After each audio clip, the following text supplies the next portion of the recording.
Welcome to Dreaming Scientist's Sleepy Stories, a place where the mysteries of the universe guide you toward peaceful sleep. You drift back to a quiet moment in the history of thought, to a year when questions moved more gently than answers, and certainty itself seemed to hesitate. In 1935, you find Albert Einstein lingering over a paradox he could not release.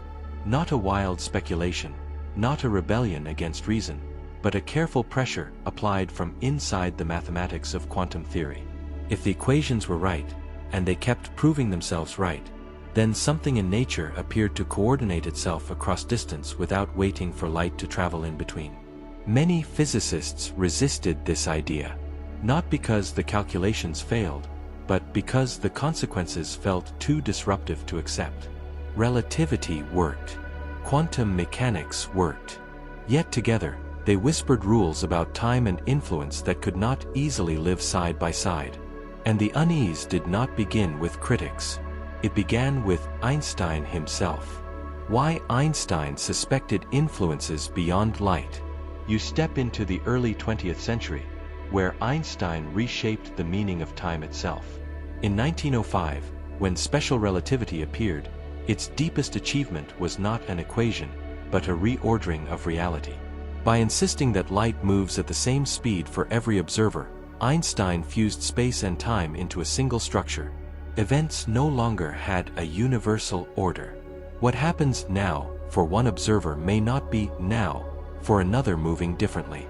This was not philosophy, it was geometry, already hidden inside Maxwell's equations. From this structure came protection. If no influence outruns light, then every cause must sit safely inside its light cone. Effects follow causes in every frame of reference. No observer ever watches an outcome arrive before its origin. Consistency is preserved, not by assumption, but by the shape of space-time itself. Einstein understood how fragile this protection was. Allow even a single influence to act instantly, and the structure begins to unravel. What looks simultaneous in one frame becomes backward in time in another. Prediction collapses. Contradictions multiply. Cause and effect lose their meaning. This was not an abstract fear. Einstein demonstrated it with clocks, observers, and motion, showing that faster-than-light influence would make causality dependent on perspective. For him, that was not merely uncomfortable. It meant a theory had failed at its core. He carried this insistence forward into general relativity. Gravity, once imagined as instant action across space, was forced to obey the same limit. Changes in gravity travel as ripples in spacetime, never faster than light. A century later, those ripples were heard on Earth, when detectors sensed waves from black holes that had traveled for over 1 billion years at precisely that universal speed. Relativity held firm. Then quantum mechanics entered the room, quietly, mathematically, and without asking permission. The trouble did not begin with interpretation. It began with the equations themselves. When Schrödinger wrote his wave equation in 1926, the result was not a particle tracing a path, but a wave spread across space. Even a carefully prepared particle was described by a function that extended everywhere at once. This was not poetry. It was calculation. Experiments always gave local answers. A detector clicked here, not everywhere. Yet the theory insisted that when a measurement occurred, the wave function changed globally. Probabilities across all space updated instantly. There was no delay written into the mathematics. No speed. No gradual spread. The change carried no energy, no signal, no message, and yet it was not confined. Einstein noticed immediately. If the wave function described something real, then measurement implied a real change across distance, one that did not travel through space at all. It connected events separated in such a way that no light signal could link them. At first, he hoped this tension would dissolve. Perhaps the wave function was only a tool, a bookkeeping device rather than a physical entity. But quantum theory resisted that escape. Its predictions about correlations were exact, and experiments kept agreeing. In 1935, the discomfort sharpened. Einstein, Podolsky, and Rosen laid out a careful argument. Two particles interact. then drift apart. They are described by a single shared wave function. Certain properties are perfectly linked. Measure one, and you immediately know the other. Einstein focused on one guiding principle: locality. If nothing outruns light, then an action performed here cannot alter physical reality there. And yet, quantum mechanics seem to say otherwise. You feel the question settling, not with urgency, but with a slow, persistent weight. If nothing travels faster than light, why does nature behave as if distance sometimes doesn't matter? The paradox does not shout. It waits. And as you rest with it, the story prepares to unfold further, not toward noise or alarm, but toward deeper quiet, where reality itself may choose to branch rather than break. You let the thought soften. You let the question remain unanswered for now, and gently, you drift onward into the calm uncertainty that has carried physics forward ever since. Under that assumption, the distant particle must already carry the property being predicted. If that is true, then the wave function cannot be a complete description of reality. Something else must exist beneath it. Additional variables, fixing definite values in advance, would be required. This was never an attempt to diminish the success of quantum mechanics. It was an effort to preserve causal structure. Einstein's reasoning was strict and binary. Either quantum mechanics is incomplete, or nature permits non-local influence. There was no third option that preserved both completeness and locality at once. This is the point most often misunderstood. Einstein did not argue for faster-than-light signaling. He rejected it outright. What he suspected, reluctantly, was something subtler. That nature might contain influences that do not behave like signals at all. Influences that establish correlation without transporting energy, information, or matter through spacetime. This suspicion did not arise in opposition to relativity. It arose from understanding it deeply. Relativity does not forbid every form of faster-than-light connection. It forbids controllable signals, those that enable causal paradoxes. The equations rule out superluminal communication, not necessarily superluminal correlation. Einstein saw this distinction clearly. The global update of the wave function could not be used to send a message. No observer could choose a measurement outcome and thereby control a distant result. And yet, the correlation appeared without delay. Relativity's letter remained intact, but its causal spirit felt strained. As quantum theory matured, Einstein's discomfort deepened. Atomic spectra, scattering experiments, and later nuclear measurements confirmed quantum predictions with astonishing precision. The wave function was not a mathematical convenience. It was the engine of prediction itself. To discard it as unreal did not simplify physics. It emptied it. In correspondence with Max Born, Einstein expressed the issue with rare clarity.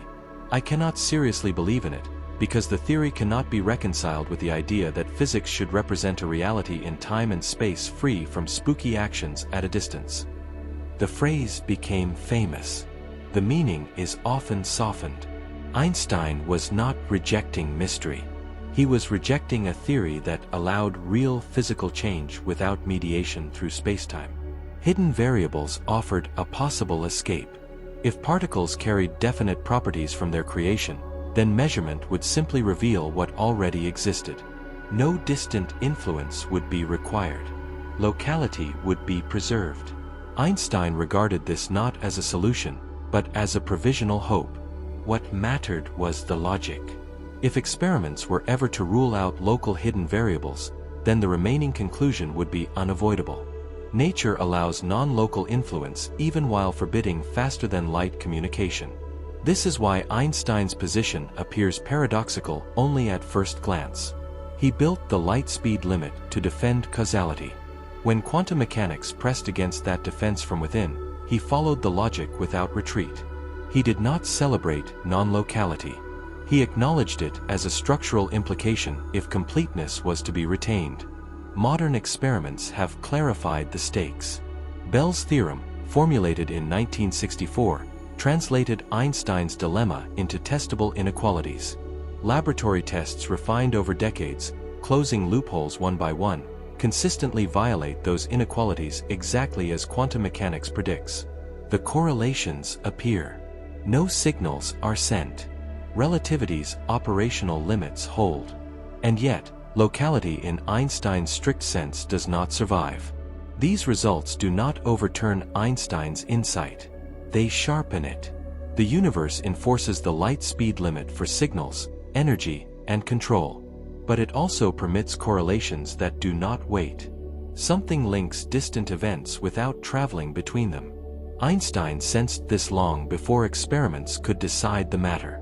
He suspected that spacetime, as described by relativity, might not be the deepest layer of physical organization. That suspicion was not speculative. It arose from refusing to accept contradiction quietly. What kind of influence establishes order without transmission? What framework allows global coordination while preserving local limits? Einstein did not answer these questions. He made them unavoidable. Once posed with mathematical precision, physics could no longer treat them as philosophical distractions. The next step required experiment. And with it came a confrontation between locality, completeness, and the structure of reality itself. Part 2. Why instant action destroys cause and effect. Instant action sounds harmless, almost convenient, until physics follows it carefully and discovers that time itself no longer knows which way to flow. The danger does not come from speed. It comes from simultaneity. At the heart of relativity lies a result that appears simple on the surface and reshapes everything beneath it. Observers in different states of motion do not agree on which events happen at the same time. This was not speculation. It followed directly from experiments on light and motion at the end of the 19th century, and was later confirmed with extraordinary precision by atomic clocks aboard satellites operated by NASA and ESA. When two clocks are synchronized using light signals, that synchronization depends on the observer's motion. There is no universal, now, shared by the entire universe. Albert Einstein built special relativity around this fact in 1905. He did not remove absolute time out of philosophical preference. He removed it because Maxwell's equations for electromagnetism left no alternative. Light moves through empty space at a fixed pace, about 300,000 kilometers each second, no matter how fast the source travels or how quickly the observer follows. Once this is true, time can no longer behave the way Newton imagined it. Durations stretch, lengths gently compress, and simultaneity, once assumed universal, quietly breaks apart.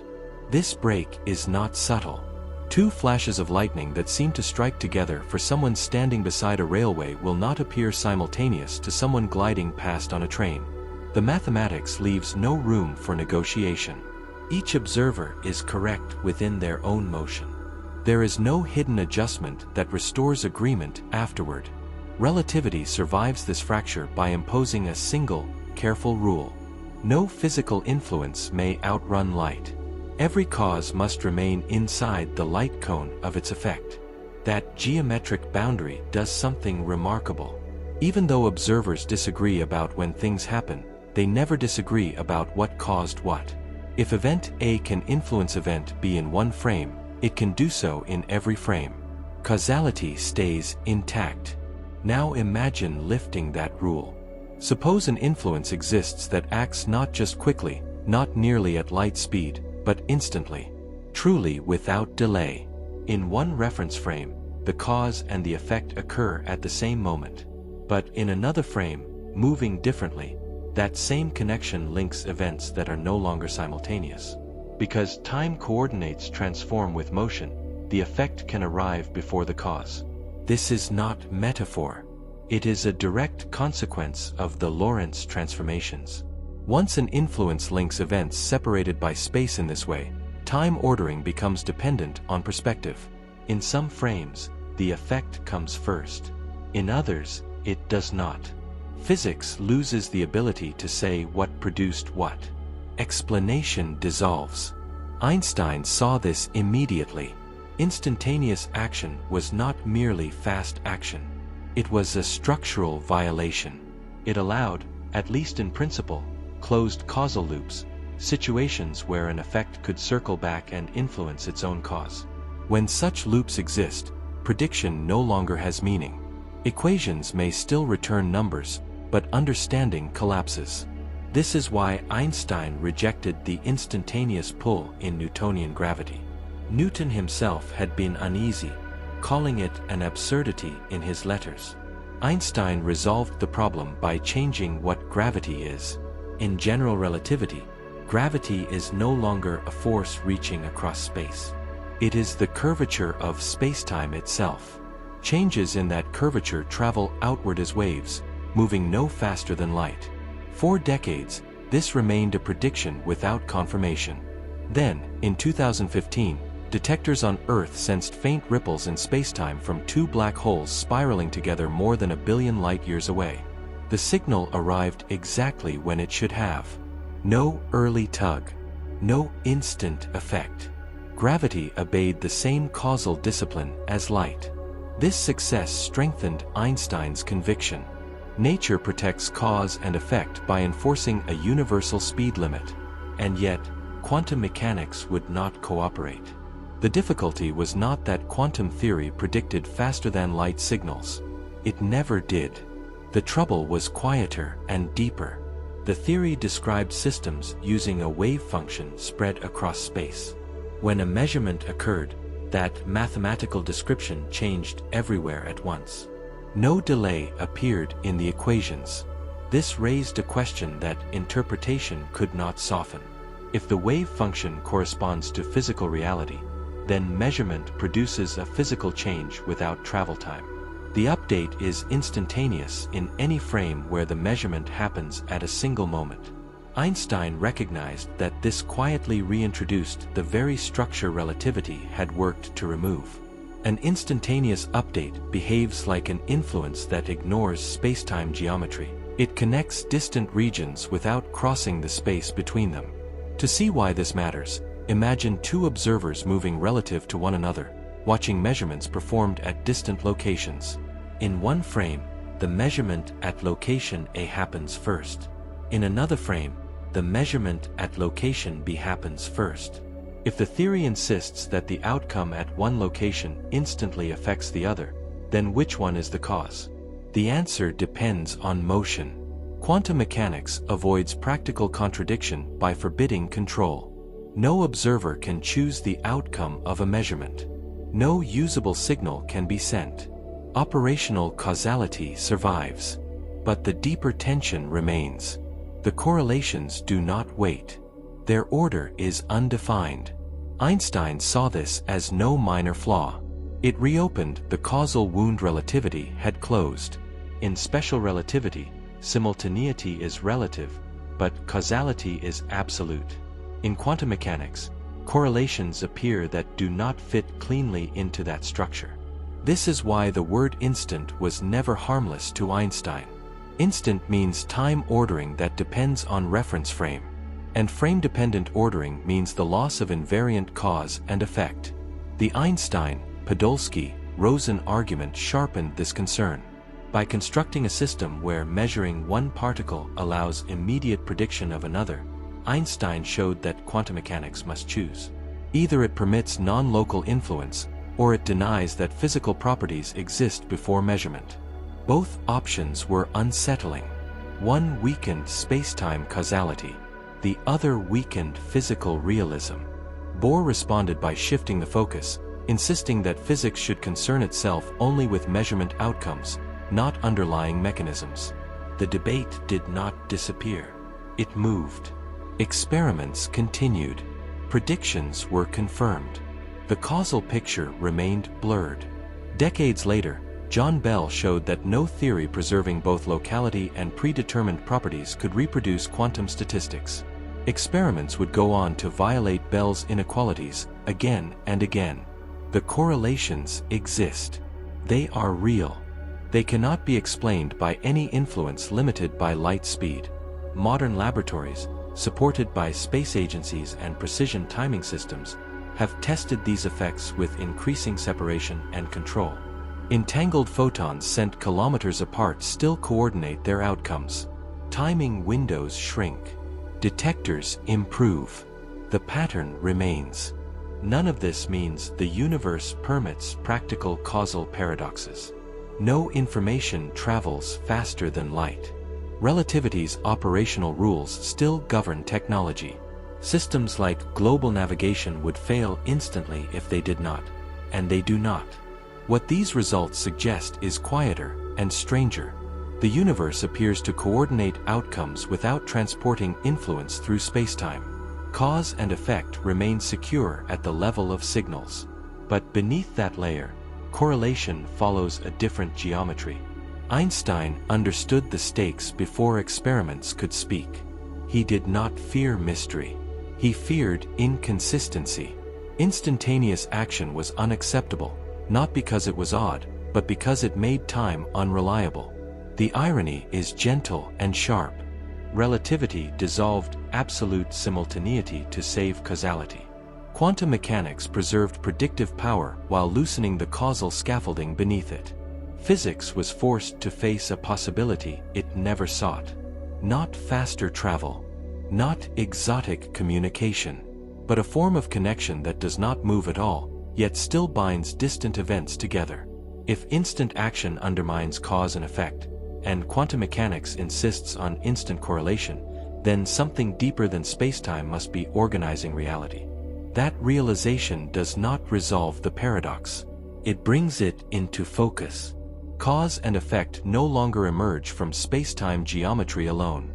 What began as a safeguard in relativity became a shared problem, one that demands a framework capable of holding both quantum mechanics and relativity without fracture. And this is where the story turns again. Because the same century that disciplined causality with relativity also gave birth to a theory of matter that seemed to let physical change appear everywhere at once. Born approached the wave function with a gentler interpretation. He suggested that it does not describe a literal cloud of matter spread through space, but a map of probabilities, a quiet guide to what a measurement might reveal. Heisenberg reframed physics around what can be measured and how those measurements relate. Dirac later wove these ideas into a unified mathematical language, one that could live alongside relativity in form, even if the deeper tension remained unresolved. This is where Einstein's concern returned, more focused than before. The wave function, as quantum mechanics uses it, is not like a classical field that exists at a single point and evolves only through contact with its immediate neighbors. For a particle, it is defined across space. Even when you prepare a particle so it seems confined to a small region, the mathematical description almost always extends beyond that region. Sometimes the extension is faint, sometimes pronounced, but it is there. The theory then asks you to calculate probabilities for where a detector might register an outcome. For much of the time, this picture behaves calmly. If a system is isolated from measurement, its wave function evolves smoothly. Probability is conserved. Amplitudes spread and interfere in an orderly way. Nothing leaps instantly from one side of space to the other. If quantum mechanics consisted only of this continuous evolution, Einstein would have found far less to object to.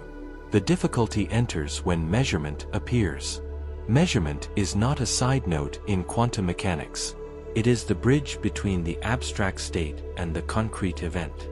The theory does not give you a single path a particle follows.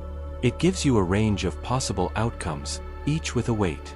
Then it tells you that once an outcome is observed, the state must be updated to reflect that fact.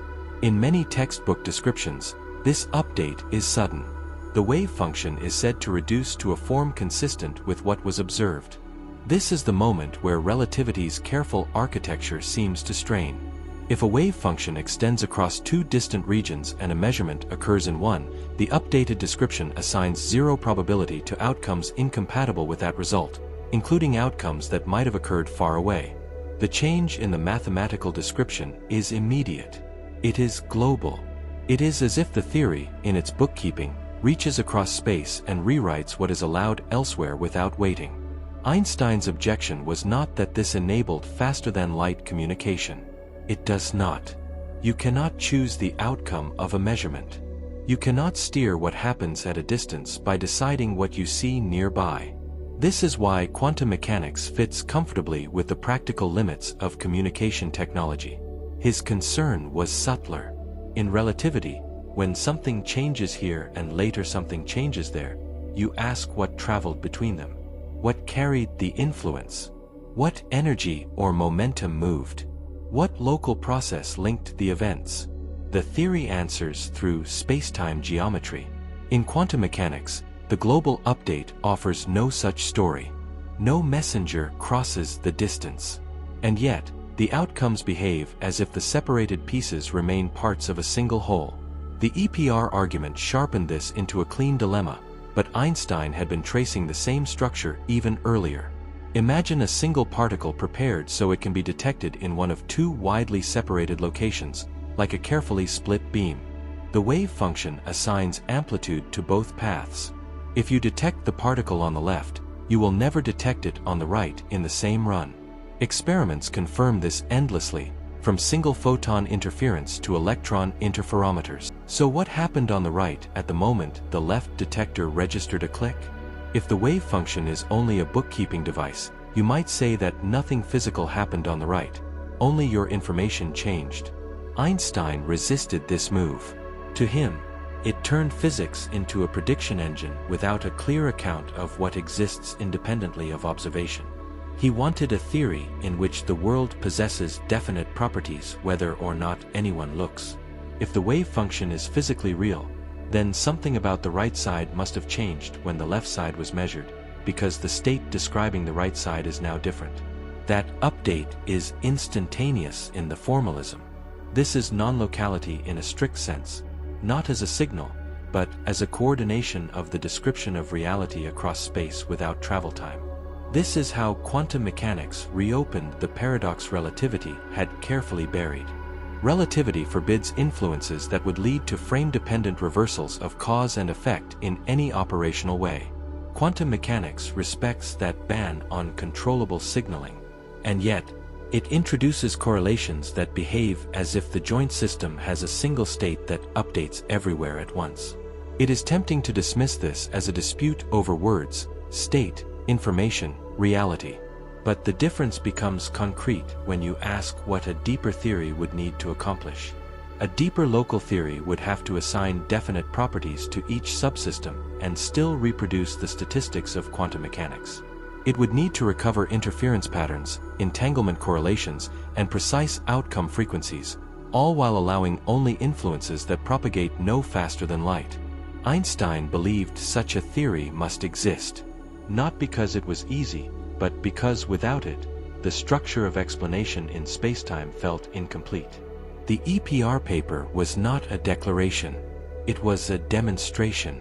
Taken as complete, the existing formalism implied either non-local influence or the absence of definite properties prior to measurement. What keeps this issue alive is that quantum mechanics is not an abstract correction layered onto classical physics. It is the operating system of modern measurement. Atomic clocks rely on quantum transitions of extraordinary stability. Satellite navigation works only because those clocks remain coherent and because relativistic timing corrections are applied. Relativity and quantum mechanics operate together every day in systems that must function precisely. Their combined success does not dissolve the tension. It confirms that both are correct where they apply. The wave function occupies a peculiar position. It is more than a list of past observations. It predicts outcomes for experiments not yet performed. It encodes interference, phase relationships, and correlations that appear only when many trials are compared. It behaves like something more structured than ignorance. Measurement then introduces a second rule of change. One form of evolution is smooth and continuous. The other is abrupt and global in its usual expression. Einstein was sensitive to this dual structure. In a worldview grounded in spacetime locality, two incompatible kinds of change signal trouble. Either the abrupt update is not a physical process, or the smooth evolution is incomplete, or measurement is not what we think it is. Whichever path you choose, the tidy causal safety of relativity is no longer the sole organizing principle. Quantum mechanics does not claim that energy-carrying influences race between detectors faster than light. It claims something more constrained and more unsettling. The joint description of separated systems cannot be broken into independent local descriptions without losing predictive power. If you insist on local states with pre-assigned values, the statistics no longer match reality. That lesson becomes unavoidable later, with Bell's theorem and experiments. But its outline is already visible here. The wave function is global. Measurement updates are global in the standard formalism. And the world behaves as if those global structures matter. This is why a theory designed to explain atoms revived a paradox relativity had buried. It did not reintroduce faster-than-light communication. It reintroduced a conflict between the geometry of spacetime explanation and the structure of quantum prediction. Einstein noticed this early because he defended a principle that sounds abstract but is deeply practical. A physical theory should describe what happens in the world in a way that does not depend on who is watching. Relativity achieved that by reshaping time and limiting influence. Quantum mechanics achieved unmatched accuracy, but with a state concept that appears to change everywhere when knowledge is gained locally. That is not a small tension. It is a fault line running through modern physics. Treat the wave function as more than bookkeeping, and the difficulty becomes unavoidable. The moment collapse is taken seriously as a physical process, it introduces a form of change without delay and without mechanism. This was the point Einstein rejected, not as mystery, but as a breakdown of what a physical explanation is allowed to be. Part 4. Why Einstein called collapse unacceptable. Why should a single measurement performed here and now require that reality everywhere else be rewritten without trace or travel? Einstein's objection to wave function collapse was never about surprise. It was about structure. By the time quantum mechanics reached maturity, he had already spent decades shaping a disciplined architecture for explanation. In that structure, changes occur through mechanisms. Mechanisms act locally, and any influence that links distant events must move through spacetime at a definite speed. Collapse, as usually described, violates all three at once. In the standard formulation, a quantum system is represented by a wave function encoding probabilities for all possible outcomes. Before measurement, quantities like position, momentum, or spin are not assigned single definite values. They exist only as potentialities within the state. And it is precisely at the moment those potentialities are reduced to one outcome that Einstein felt the foundation begin to slip. Instead of assigning a single, fixed property, the wave function offers you a quiet spread of possibilities, each weighted with precise likelihood. When you perform a measurement, one of those possibilities becomes the outcome you observe. At that instant, the mathematical description is replaced by a new one that matches what appeared. This change is not gradual. It does not ripple outward from the measuring device. In the formalism, it happens all at once, across the entire state. In the calm setting of a laboratory, this feels harmless. You observe, you update your description, and nothing dramatic seems to echo outward. But Einstein was never judging theories by convenience. He was asking whether they preserved the inner logic required of a physical explanation. If the wave function were only a record of what you know, then collapse would be nothing more than bookkeeping. No physical change would occur beyond the apparatus in front of you. Yet quantum mechanics refuses to behave like a theory of ignorance. It predicts interference patterns, long-range correlations, and statistical structures that cannot be explained as hidden classical facts waiting to be uncovered. The wave function acts as though it captures something objective about the system itself. And this is where the difficulty deepens. If the wave function is real, then collapse must also be real. And if collapse is real, it demands what every physical change demands: a cause, a mechanism, and a place within spacetime. Collapse, as written, offers none of these. It has no duration. It has no local carrier. It ignores distance entirely. Einstein saw this not as an invitation to mystery, but as a failure of explanatory discipline. In his letters to Max Born, he expressed the concern plainly. He could not accept a theory that could not be reconciled with the idea that physics should describe a reality unfolding in time and space, free from what he called spooky action at a distance. The phrase was not meant to dramatize. It was meant to diagnose. A theory that allows effects without mediating processes abandons the rules that make physical reasoning possible. The tension sharpens when you consider entanglement. Imagine two particles prepared together, then carried far apart. The wave function still describes them as a single system, even when they no longer interact. Measurements on one particle reveal outcomes that are tightly correlated with those of the other. These are not vague tendencies. They are precise, repeatable patterns confirmed in countless experiments with photons, electrons, and atoms. Within the collapse picture, measuring one particle instantaneously updates the joint state. The description of the distant particle changes at the same moment, no matter how far away it is. No energy moves between them. No signal is sent. And yet the theory insists that something about the overall state has changed everywhere. Einstein's question was exact and restrained. How does the distant particle know that a measurement occurred? What physical process enforces the correlation? If the answer is that no process exists, then physics has accepted a kind of explanation it once rejected. This concern carried special weight for Einstein because he had already spent years removing instantaneous influence from gravity. In general relativity, even changes in spacetime curvature travel at a finite speed. Gravitational waves, observed a century later, confirmed this directly. Collapse seemed to reintroduce instant change in an even starker form, one that did not carry energy or momentum at all, but still rewrote the description of reality. Supporters of collapse often replied that no contradiction arises because no information can be sent faster than light. Einstein agreed with the practical point and set it aside. The absence of superluminal messaging does not restore explanation. Physics is not only about what can be signaled. It is about what exists and how it changes. From his perspective, collapse failed a basic test. A physical theory should allow you to tell a coherent story in which causes lead to effects through identifiable processes. Collapse offered no such story.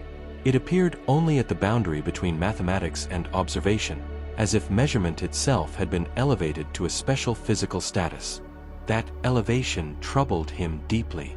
In classical physics, measurement reveals properties that already exist. It does not create them. In the collapse picture, measurement appears to bring properties into being, not through a local interaction alone, but through a global rewriting of the state. The observer is placed in an uneasy position, no longer just a witness, but a trigger. The theory begins to feel incomplete, not because it fails to predict, but because it fails to say clearly what is. History matters here. During the 1920s and 1930s, experimental support for quantum mechanics grew stronger with every year. Atomic spectra, scattering experiments, and early nuclear measurements all confirmed the equations. Einstein never denied these successes. He challenged the interpretation that treated collapse as a physical event. Niels Bohr responded by shifting the goal. Quantum mechanics, he argued, does not describe an underlying reality independent of measurement. It describes what can be said about experiments. Collapse, in this view, is not a physical process.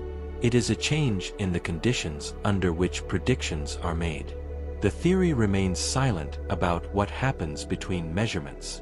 Einstein found this deeply unsatisfying. It preserved the mathematics by lowering the standards of explanation. If physics no longer aims to describe what exists, but only what is observed, then the line between physical law and statistical rule begins to blur. Prediction survives. Understanding thins. Logic sharpened the disagreement further. The Einstein, Podolsky, Rosen argument showed that if quantum mechanics is complete and collapse is real, then either locality must fail or physical properties do not exist prior to measurement. Collapse forces one of these concessions. Einstein rejected both. Later developments did not soften the issue. John Bell demonstrated that no theory preserving both locality and predetermined values can reproduce quantum predictions.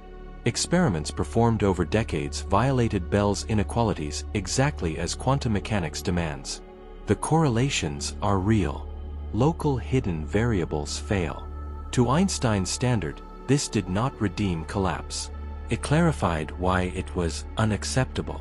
Taken seriously, collapse implies a non-local restructuring of reality that does not occur within spacetime. Denied physical status, quantum mechanics remains silent about what exists when no one is looking. Modern experiments, refined with extraordinary precision, have not closed the question. Timing uncertainties shrink. Detectors improve. Entangled systems are separated by ever greater distances. The results remain unchanged. Quantum correlations persist. Collapse, as a calculation rule, continues to work. What makes collapse especially unsettling is its selective appearance. Quantum systems evolve smoothly when isolated. Collapse appears only during measurement. Yet, measuring devices are themselves physical systems made of atoms governed by the same quantum laws. If everything is quantum, where exactly does collapse occur? At the detector? In the electronics? In the observer? The theory does not say. Einstein took this silence as a signal. Collapse, he believed, was not a fundamental process, but a placeholder for something not yet understood. A theory that requires two incompatible kinds of time evolution, one continuous, one instantaneous, without specifying when each applies has left part of its foundation unfinished. This is why he called collapse unacceptable. Not because it was strange, not because it challenged intuition, but because it introduced a change that could not be located, timed, or mechanistically explained. It asked physics to accept an effect without a process. If you imagine removing collapse entirely, a different path opens. The wave function would always evolve smoothly.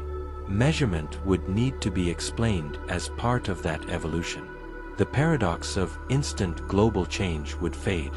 Something else would have to account for definite outcomes. That path leads into alternative interpretations and deeper revisions of the theory. Einstein did not offer a finished replacement. He offered a standard. Physical explanations must either respect spacetime or explain why spacetime is not the full stage. Collapse, as it stood, did neither. Applied consistently, that standard leaves quantum theory in a lasting tension. If collapse is not physical, the theory must still explain why outcomes appear definite. No explanation satisfies every demand at once.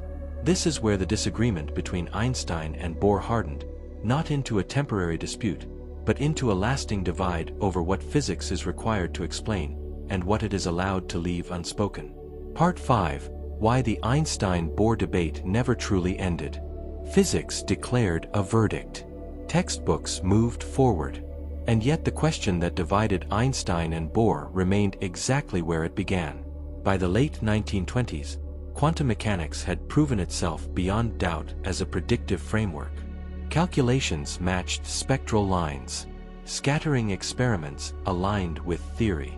Atomic transitions behaved exactly as the equations promised. Laboratories across continents reproduced the same results with growing precision. From the standpoint of prediction, resistance seemed unnecessary, even stubborn. This is the moment many histories describe as the end. Bohr's view became dominant.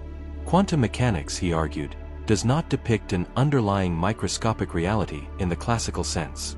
It provides rules for predicting outcomes of measurements performed with classical instruments. And yet, quietly, the deeper question never went away. Asking what a system is doing when it is not being measured, Bohr insisted, is a misuse of language rather than a scientific question. Albert Einstein did not accept that conclusion, not because he doubted the data, but because he questioned the cost. In his view, a theory that predicts outcomes without explaining the mechanisms that produce them has stepped away from what physics has always aimed to be. Prediction without explanation, he believed, is not a triumph. It is a retreat. The disagreement was never about equations. Einstein and Bohr both understood the mathematics intimately. The conflict lay in what the equations were allowed to mean. Bohr's approach, later known as the Copenhagen interpretation, rested on a strict division. On one side stood the quantum system, described by wave functions and probability amplitudes. On the other stood the measuring apparatus, described in classical terms. Physics, according to Bohr, concerns the relationship between experimental arrangements and observed outcomes. The theory does not, and should not, claim to describe what exists independently of those arrangements. Einstein saw this as a limitation disguised as a principle. Classical descriptions, after all, were themselves approximations that emerged from deeper laws. To elevate them as fundamental precisely at the boundary of measurement felt arbitrary. Measuring devices are built from atoms, and atoms obey quantum laws. Drawing a permanent line between quantum and classical descriptions introduced a fracture into the foundations of the theory. That fracture mattered because it allowed the most troubling features of quantum mechanics to be set aside. Wave function collapse could be dismissed as a mere update of knowledge. Non-local correlations could be treated as features of measurement statistics rather than of physical reality. The theory remained operationally complete while questions about underlying structure were declared unnecessary. Einstein refused that move. His resistance was not nostalgia for classical intuition.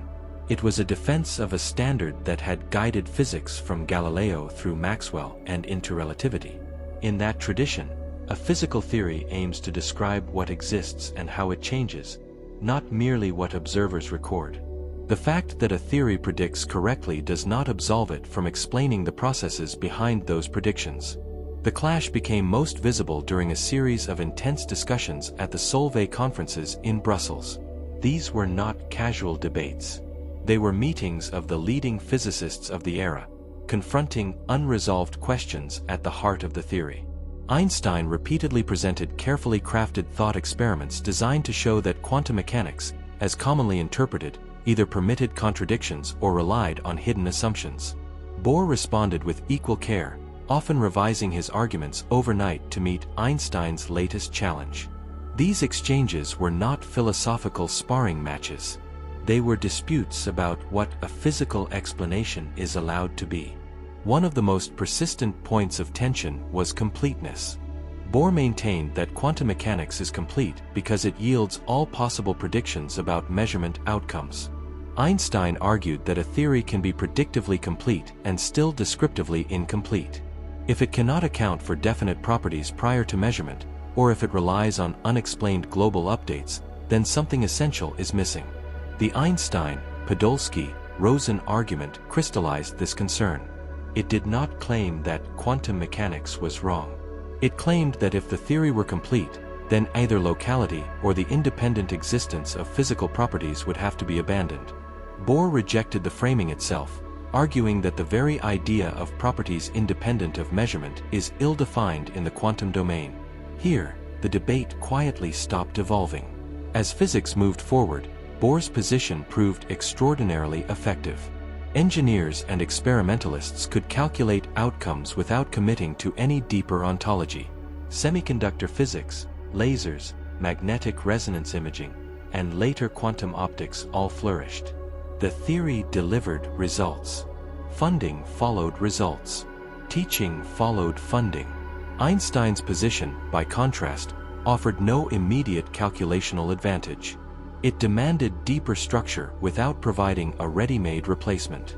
In a research environment driven by experimental success, that made it easier to set aside, not to resolve.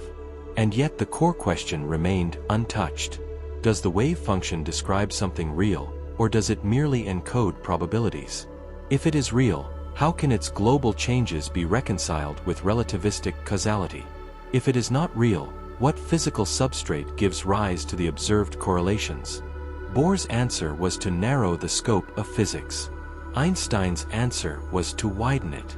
This difference shaped generations of physicists. Students were trained to calculate, not to question the status of the formalism.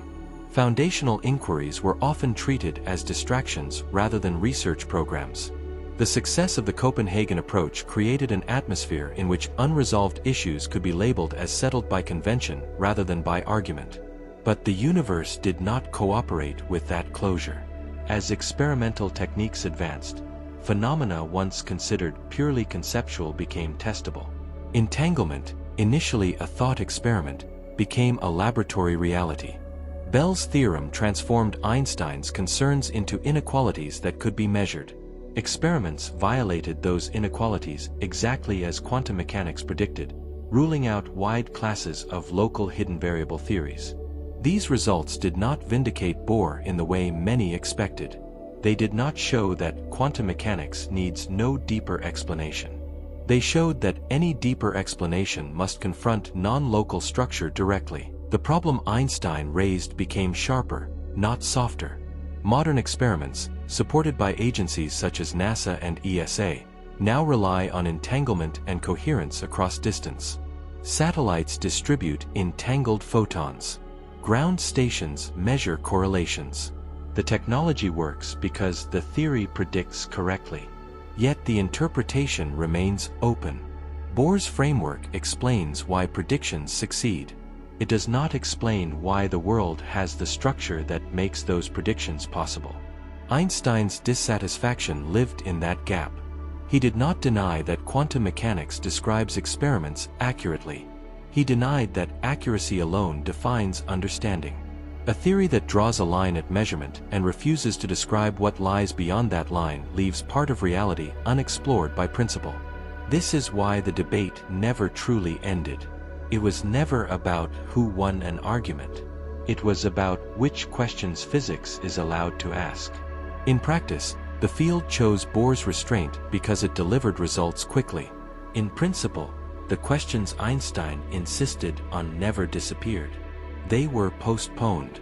Even today, physicists propose interpretations and extensions of quantum theory that circle the same unresolved core. Some remove collapse. Some modify dynamics. Some accept non-locality as fundamental. Each grapples with the same tension between prediction and explanation that defined the original debate. What is striking is how little the structure of the problem has changed since the 1930s. The mathematics is more refined. The experiments are more precise.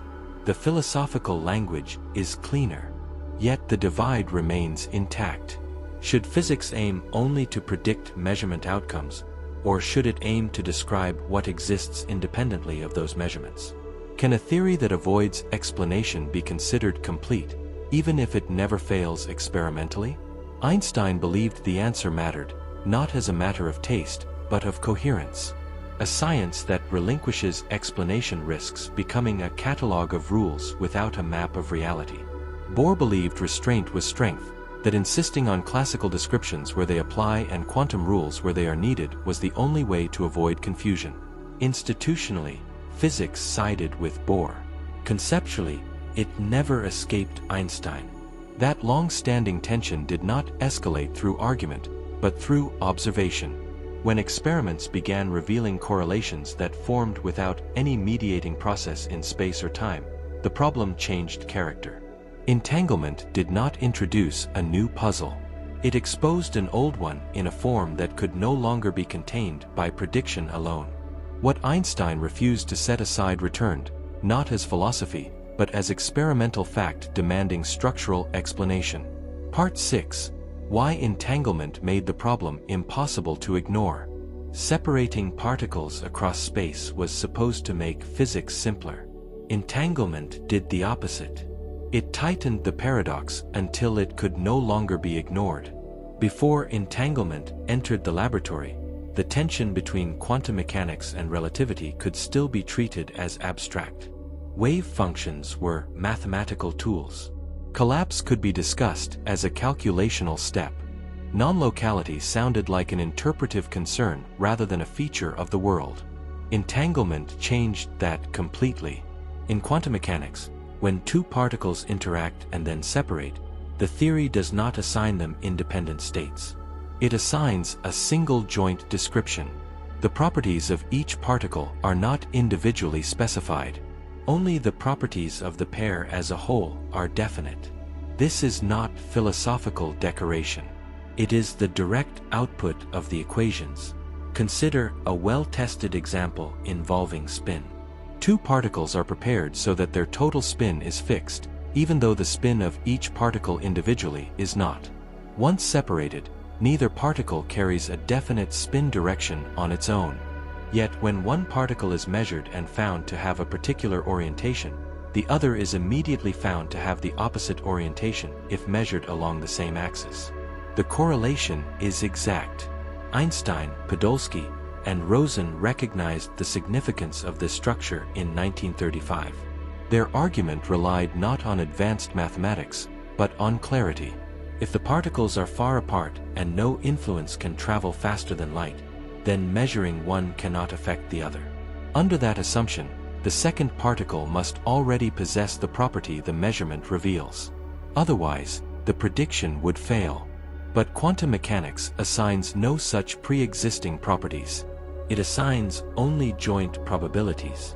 This is where entanglement made evasion impossible. The correlations were not optional. They were not artifacts of experimental imperfection. They were built into the formalism and confirmed by measurement. Accepting the predictions meant accepting the structure that produced them. For a time, it was still possible to hope that some hidden mechanism lay beneath quantum mechanics, something that restored locality while preserving the correlations. Perhaps particles carried additional variables fixing outcomes in advance. Perhaps the theory was incomplete, as Einstein believed. Entanglement steadily increased the burden on such ideas. Any hidden variables would have to coordinate outcomes across arbitrary distances with perfect statistical agreement, without communication. As experiments improved, that burden became unsustainable. In the 1970s and 1980s, physicists began performing precise tests of entanglement using photons. These experiments were not designed to dramatize paradoxes. They were designed to measure correlations. Pairs of photons were created together and sent to detectors separated by meters, then kilometers. Polarization measurements were compared. The results consistently matched quantum predictions. What mattered was not just that correlations existed, but how strong they were. They exceeded the limits imposed by any theory in which each particle carried independent, locally defined properties. Later experiments closed loopholes involving detector efficiency and timing. Measurements were performed so quickly that no signal limited by the speed of light could coordinate the outcomes. The correlations remained. At this stage of the journey, entanglement is no longer something you can treat as a curiosity. It settles in as a constraint. Any story the universe tells must now account for these distant correlations without breaking the working limits of relativity. There is no longer room to postpone the choice. You are guided toward it whether you wish to be or not. Either measurement outcomes are linked by influences that do not move through spacetime in the familiar way, or the properties revealed by measurement were already fixed long before the act of observation, fixed in a manner that quantum mechanics itself does not describe. Einstein leaned toward the second path. It preserved locality. It preserved causal order. It preserved the idea that events unfold through continuous physical processes. But entanglement made that path increasingly difficult to walk. To reproduce the correlations seen in experiments, any hidden properties would need to be coordinated in advance with astonishing precision. They would have to anticipate every possible measurement choice an experimenter might make. That anticipation would itself demand either a deeper form of coordination beyond local influence, or a radical revision of what independence between systems and experimental choices really means. Entanglement revealed that the problem was never just about words. It was not a debate over whether the wave function should be called real or informational. It was about whether systems separated in space can truly be treated as independent physical entities. Entangled systems cannot. Their behavior resists being pulled apart. Their joint nature remains, even when distance grows vast. You can see this resistance not only in thought experiments, but in working technology. Modern quantum devices treat entanglement as a resource. Quantum communication protocols rely on it to distribute correlations that no classical signal can reproduce. Satellite experiments supported by the European Space Agency have demonstrated entanglement between photons separated by hundreds and even thousands of kilometers. Ground stations receive outcomes that align perfectly with quantum predictions. These are not philosophical displays. They are engineering achievements. They demand precise timing, stable sources, and careful statistical control. The results are robust and repeatable. Entanglement works because the world behaves this way, and that behavior does not leave room for indifference. What becomes clear is something deeply unsettling and quietly beautiful. The universe does not always honor the intuition that distance implies independence. Two systems can be far apart and still behave as a single object when it comes to their measurable properties. This does not permit faster-than-light messaging. Relativity remains intact where signals are concerned. But the classical picture of separability quietly dissolves. Einstein recognized this dissolution as a warning. For centuries, physics had relied on the assumption that distant systems possess their own states, influenced only by local interactions. Entanglement violates that assumption without violating any experimental limit. It introduces a form of connection that does not weaken with distance and does not require time to establish. This is why entanglement made the problem impossible to ignore. It erased every comfortable middle ground. You can no longer say collapse is merely an update of knowledge when entangled correlations behave as if the joint state itself carries physical weight. You can no longer say locality is just an approximation when experiments confirm non-local predictions with exact agreement. And yet, you cannot abandon relativity. The absence of faster-than-light communication is non-negotiable. Satellite navigation, astronomical timing, and global synchronization depend on it every day. Entanglement funnels physics into a narrow corridor. Correlations without signals, coordination without transport, dependence without exchange. It is uncomfortable because it does not resemble older explanations. In classical physics, correlations arise from direct interaction or shared cause. Entanglement is neither in the ordinary sense. The particles may share a common origin, but the strength and structure of their correlations cannot be reduced to properties assigned at that origin without contradicting experiment. This realization did not arrive with drama. It unfolded through patient measurement, incremental refinement, and stubborn consistency. Each new test narrowed the range of acceptable explanations. Each confirmation tightened the tension rather than releasing it. By the end of the 20th century, entanglement could no longer be dismissed as a philosophical oddity. It had become a central feature of nature's behavior. And so the issue Einstein identified could no longer remain confined to interpretation. Entanglement carried it into the open. It demanded that physics confront a difficult possibility. Locality, as traditionally understood, may not be fundamental, even though relativistic causality remains intact. The unease lies precisely there. The universe enforces strict limits on communication and control, while allowing deeper correlations that ignore distance altogether. That pairing fits neatly into no inherited framework. Einstein did not live to see the full experimental confirmation of these implications. But his reasoning anticipated the crossroads. He understood that once such correlations were real, physics would be forced to choose. Either locality must be relinquished, or the idea that physical properties exist independently of measurement must be surrendered. Entanglement made that choice unavoidable. It replaced interpretive flexibility with data. With non-local correlations established as features of the world, attention turned toward one last possible refuge, a way to preserve both realism and causality. If entanglement could not be denied, perhaps its effects did not arise from instant coordination at all, but from properties set long before any measurement occurred. This path led Einstein to hidden variables, not as speculation, but as discipline. Part 7. Why Einstein thought hidden variables could save reality. Pre-written answers felt gentler than instant influence. They allowed the universe to remain local, orderly, and physically accountable. When Einstein spoke of hidden variables, he he was not trying to soften the strangeness of quantum mechanics or return to classical comfort. He was protecting something more precise: the idea that reality possesses definite properties independent of observation, and that changes in those properties occur through local processes. For Einstein, this was not a preference. It was the minimum condition for coherence. By the mid-1930s, quantum mechanics had already proven its power. Atomic spectra, scattering results, and energy levels matched experiment with stunning accuracy. Einstein accepted every one of those successes. What he rejected was the leap from success to completeness. Completeness, as Einstein used the term, had a specific meaning. A complete theory assigns a full physical state to a system, from which all measurable properties follow, without reference to distant events or future measurements. Quantum mechanics did not do this. It assigned probabilities that became definite only when a measurement occurred.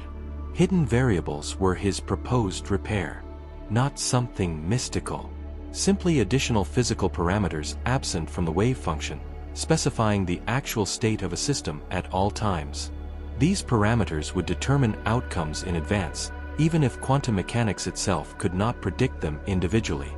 In this view, quantum randomness would not be fundamental. It would reflect ignorance, not indeterminacy. Just as temperature emerges from unseen molecular motion, quantum probabilities would emerge from deeper states hidden beneath the formalism. This approach solved several problems at once. If particles carry definite properties, measurement reveals reality rather than creating it. If those properties are assigned locally at interaction or separation, no instantaneous influence is needed later. Locality survives. Causality remains unbroken. This is why hidden variables felt reasonable to Einstein. They restored continuity. The universe could remain strange without becoming unaccountable. The Einstein-Podolsky-Rosen argument formalized this reasoning. It offered no detailed model, only logic. If quantum mechanics is complete, then distant systems must exhibit correlations that require instant influence. If instant influence is unacceptable, then quantum mechanics must be incomplete. Additional variables must exist. Einstein emphasized that this conclusion did not rely on philosophy. It followed from a simple demand: systems separated in space should possess independent real states. That demand had guided every successful theory before quantum mechanics. Hidden variables did not deny interference or entanglement. They claimed only that the wave function did not tell the full story. Something deeper governed outcomes. Others shared this hope. Louis de Broglie proposed an early model in which particles followed definite paths guided by a wave. The wave influences motion, but the particle always has a position. Measurement outcomes reflect where the particle already is, not a sudden collapse of possibility. In this quiet attempt, you can feel Einstein's aim: not to tame the universe, but to let it remain real, even when no one is looking. Einstein found these ideas compelling, though he never treated any single model as a final answer. What mattered to you, if you follow his reasoning closely, was not the details of a mechanism but the principle behind it. The universe, he believed, should not require instantaneous coordination across distance in order to remain consistent. If a local account could reproduce the strange statistics of quantum mechanics, then that account deserved to be taken seriously. Yet hidden variables came with demanding conditions. To match quantum predictions, they would need to reproduce correlations far stronger than anything allowed by ordinary classical independence. The hidden parameters assigned when particles separate could not be random or loosely related. They would have to be correlated with extraordinary precision. In effect, they would need to carry enough information to respond correctly to every possible measurement choice that might be made later. At first, this does not sound unreasonable. After all, particles emerge from a common interaction. You might imagine that this shared origin imprints matching properties on both, much like two gloves placed in a box, one left, one right. But quantum correlations go far beyond this simple picture. In real experiments, measurement settings can be changed rapidly and unpredictably after the particles are already far apart. And still, the outcomes line up exactly as quantum theory predicts. To explain this with hidden variables, those variables would need to encode responses to all possible measurement configurations in advance. The particles would have to know how to respond to choices that had not yet been made. This requirement quietly stretches the idea of locality to its limit. The more carefully experiments are designed, the less plausible these pre-written instruction sets become. Einstein was not blind to these difficulties. He never claimed hidden variables would be easy to construct. He claimed they were necessary if physics was to preserve a coherent account of reality. Without them, measurement outcomes would either lack underlying causes or depend on influences that ignore space-time separation altogether. What sharpened the tension was that quantum mechanics itself does not forbid hidden variables. Nowhere do the equations declare that deeper parameters cannot exist. They simply do not mention them. This left open the possibility that quantum theory was an effective description, astonishingly accurate, yet incomplete. This position placed Einstein increasingly at odds with the prevailing mood of his time. Many physicists were content to treat quantum mechanics as final precisely because it works so well. Calculation and experiment took priority. Questions about underlying structure were quietly set aside. Hidden variables, lacking immediate experimental support, drifted out of favor. But the logic behind them did not vanish. Hidden variables were not an attempt to resurrect classical determinism in a simple or nostalgic form. They were an attempt to preserve realism, the idea that physical properties exist whether or not they are observed. For Einstein, abandoning realism meant abandoning the notion that physics describes a world independent of human intervention. This concern was not abstract. If outcomes are not governed by underlying states, then what governs them?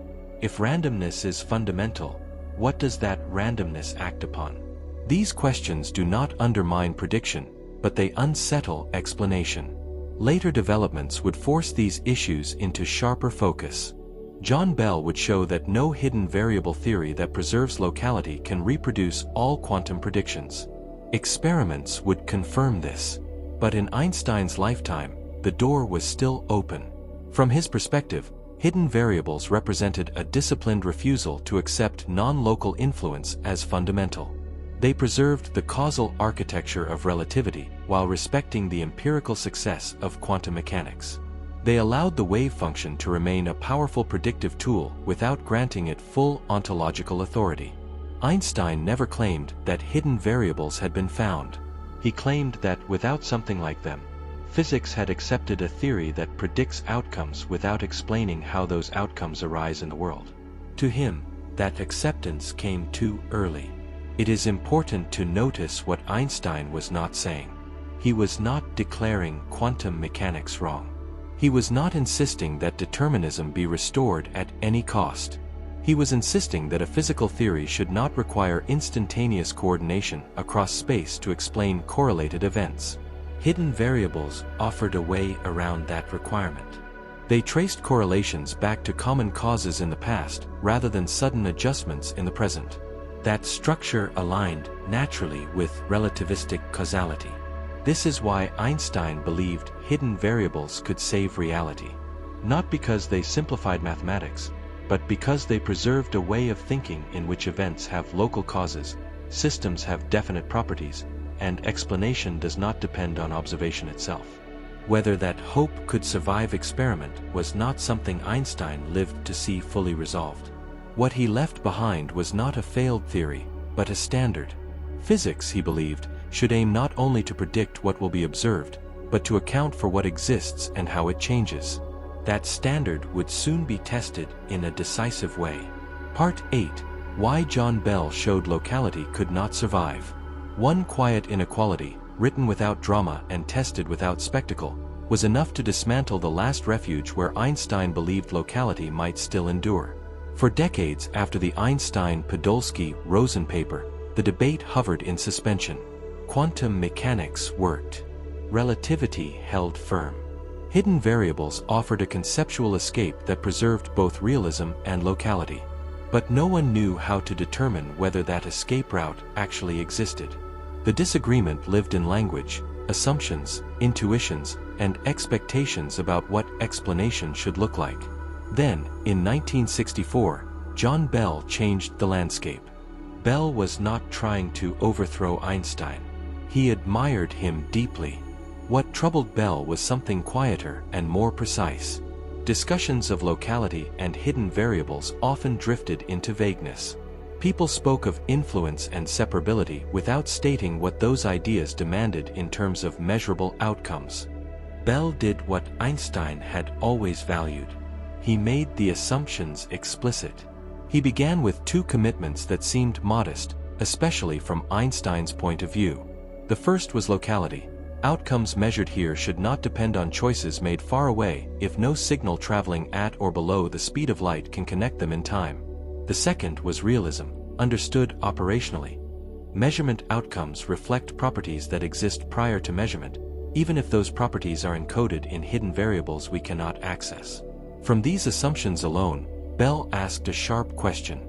If both locality and pre-existing properties are true, what statistical patterns must appear when measurements are made on pairs of entangled particles? He did not assume quantum mechanics was correct. He did not assume wave function collapse. He assumed only locality and realism. From that, he derived strict numerical limits on how strong correlations could be. Any theory respecting both assumptions had to obey those bounds. Quantum mechanics predicted otherwise. Here, the debate crossed a threshold. It was no longer about interpretation. It was about numbers. If experiments matched quantum predictions, local hidden variable theories could not describe the world. If experiments respected Bell's limits, quantum mechanics would be incomplete in exactly the way Einstein suspected. Bell himself was careful. His theorem did not declare which assumption must fail. It showed only that locality and realism could not survive together. One of them had to give. At first, Bell's result drew limited attention. The experimental tools needed to test it precisely did not yet exist. Entanglement experiments were constrained by distance, timing, and detector efficiency. Many regarded the issue as interesting, but peripheral. That attitude did not last. Beginning in the 1970s and accelerating through the 1980s, experiments were designed specifically to test Bell's inequalities. Entangled photons were produced. Measurements were performed at separated locations. Settings were changed while the particles were already in flight, ensuring that no light-speed signal could coordinate the outcomes. Again and again, the results matched quantum predictions and violated Bell's limits. As techniques improved, loopholes were closed. Detectors became more efficient. Distances increased. Timing windows narrowed. The violations persisted. These experiments did not require interpretation to speak for them. They spoke in statistics. And the statistics were clear. Nature does not obey the constraints of local hidden variables. This did not mean signals travel faster than light. It did not mean information is transmitted instantaneously. Relativity's operational limits remained intact. What it meant was subtler and more unsettling. The world cannot be described by any theory in which outcomes are fixed solely by local properties carried by particles and unaffected by distant measurement choices. Einstein's last refuge, locality combined with realism, did not exist. The power of Bell's result lies in how little it assumes. It does not depend on the details of quantum mechanics. It does not rely on collapse or specific dynamics. It shows that any attempt to explain quantum correlations using local hidden variables will fail, regardless of form. This is why Bell transformed the debate. He did not argue nature into a corner. He measured it there. Modern experiments have only strengthened this conclusion. Advances in optics, timing, and space-based platforms have extended Bell tests across vast distances.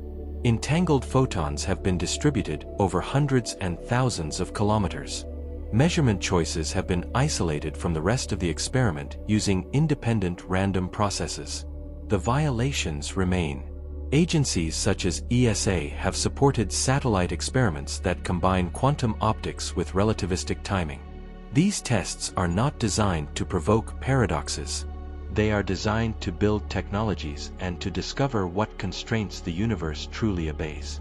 The data are steady, repeatable, unyielding. Bell's theorem removed a final misunderstanding. Quantum non-locality is not a matter of interpretation layered on top of experiments. It is a structural feature of how correlations appear in the world. Correlations without signals, connections without transport, order without mediation. And once that is seen clearly, the universe feels quieter, stranger, and deeper than before. What emerges from decades of Bell tests is a subtle but profound distinction between influence and information. Experiments show that entangled particles affect each other's measurement outcomes across arbitrary distances, yet this influence cannot be harnessed to send messages. Influence exists. Control does not. The randomness of individual outcomes ensures that no observer can choose a result to transmit information. Only by comparing results after the fact does the pattern, the correlations dictated by quantum mechanics, appear. This explains why experiments seem to support faster-than-light influence while strictly forbidding faster-than-light messaging. Classical intuition ties influence to the transfer of energy or matter. Quantum mechanics severs that link. Entanglement establishes relationships that persist regardless of distance, constraining joint outcomes without exchanging anything like a signal. The correlations are real, measurable, and reproducible, but they do not carry usable information. Einstein grasped the subtlety. Quantum mechanics respects relativity in that signaling faster than light is impossible. But it violates his expectation that systems separated in space should have independent, local states. The universe allows correlations without mediation across spacetime, a concept that clashes with the explanatory framework of relativity. Bell's theorem and the experimental confirmations do not overturn Einstein's reasoning, they refine it. They show that no local hidden variable theory can preserve realism in the quantum domain. Simultaneously, relativity's operational constraints remain intact. The result is a layered structure of physical law. Operational layer: relativity governs signals, energy transfer, and causal control. Information cannot exceed light speed. Correlational layer: quantum mechanics governs statistical relationships. Influence exists as correlation, not as controllable transmission of energy or information. In classical physics, influence is synonymous with interaction. In quantum physics, influence is synonymous with correlation. This distinction is essential. It allows the universe to enforce strict causal limits while sustaining non-local connections, explaining why entanglement is both real and operationally harmless. It forces a fundamental shift in how we think about the fabric of reality. Space-time remains the arena of signals, but it is no longer the complete stage of correlation. The two ideas, local influence and information, overlap in everyday experience, but at the quantum level, they part ways. Nature seems to break the spirit of relativity while respecting its letter. The letter of relativity, the prohibition of faster-than-light signals, remains intact. The spirit, the expectation that distant events should have independent explanations, is selectively abandoned. This is not a loophole or inconsistency. It is a boundary the experiments have imposed. When physicists speak of faster-than-light influence, they do not mean that anything physically travels faster than light. They mean that the pattern of outcomes cannot be explained by influences restricted to light speed alone. This subtle distinction is enforced by repeated, precise experiments. Nature allows coordination without communication, correlation without control, influence without information. Spacetime remains intact, yet it no longer tells the whole story of how systems relate. By the time experimental loopholes had closed, local hidden variables were ruled out. Faster-than-light signaling remained forbidden. Yet non-local correlations persisted, real, measurable, undeniable. Most interpretations relying on wave function collapse faced the same problem. Collapse selects a single outcome and instantly updates the global state, introducing non-local action that sits uneasily with relativity. The many worlds interpretation took a different path. Proposed by Hugh Everett in the 1950s, it removes collapse entirely. Measurement is just another interaction. The combined system evolves smoothly into a superposition of outcomes. Each possible outcome exists in its own branch, and observers become entangled with the outcomes they observe. No special, instantaneous action is required. Correlations are already encoded in the global wave function. Locality is preserved. The equations evolve locally. Nothing outruns light. The cost is conceptual. Every possible outcome exists, but observers experience only one branch. Decoherence explains why macroscopic superpositions do not interfere. Branches evolve independently, making the experience of a single outcome inevitable without invoking collapse. Many worlds does not alter predictions. It does not violate causality. It does not send messages faster than light. It simply follows the equations to their natural conclusion, preserving consistency across space and time. In this view, the paradox dissolves. Reality does not coordinate outcomes across distance. It simply contains all outcomes simultaneously. Each branch unfolds coherently, maintaining locality in the dynamics without requiring non-local signals. Physics has faced similar moments before. Just as heliocentrism expanded our view of the universe, and relativity expanded our understanding of time, many worlds expands our view of quantum reality. It preserves the structure, coherence, and completeness of the theory. And so, this journey, from Einstein's discomfort with instant influence to the possibility of many worlds, arrives at a remarkable conclusion: a universe in which locality is preserved not by limiting what can happen, but by allowing everything that can happen to happen. Each outcome exists in its own branch, unfolding consistently and fully. As this thought settles, take a deep breath. The equations hold. The universe does not rush its explanations. Tonight, your mind may wander through branches unseen, but this moment remains coherent, stable, complete. Good night.